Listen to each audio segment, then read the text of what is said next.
Good evening to everyone. Gabi kasi dito eh. Good morning para bukas sa Pilipinas. Kumusta na kayong lahat dyan? Happy Wednesday to all. Sana nasa mabuti kayong kalagayan guys. Dito na naman tayo. Andito kami sa palaruan. Naglalaro yung alaga ko. Nasa compound kami. Napakalamig sa labas guys. Pero ganito talaga ang buhay kahit saan. I'm not joking to you, Ila. Wala, I'm not joking. Don't. Okay.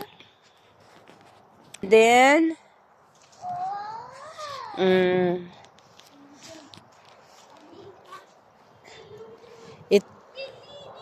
nasa malaking bahay, palaruan kami eh. Malaking bahay. Hey, I know she's joking. If you joke like this, I will go inside the house. You are joking. You will get me scared. La, I don't want prank. Because I'm scared. Because if it will happen to you, I will go Philippine Kalas. Guys, itong mga alaga ko masyadong Father, don't go to the area. You don't know anything. Bala, I know. Don't. No. Magulo tong mga alaga ko. It doesn't. Now. Ako Lisil is coming now. Yella, you jump, both of you there. I can't jump. Yalla, who will do the best jump? Yeah, who will be the best jump? I can't. Please hold me. Don't prank me, I don't like. Wallah, I put my legs. Wallah, Ivy. Alas! Makulit masyado tong mga alaga ko.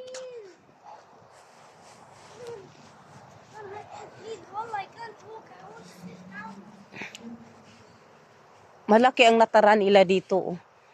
Mayaman talaga sila, guys. Ito nung buong compound sa kanila to.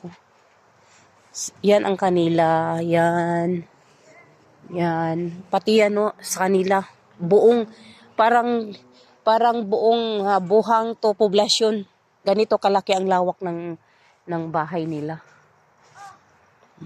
Mayaman talaga, pero pagdating sa sahod, napakakuripot eh.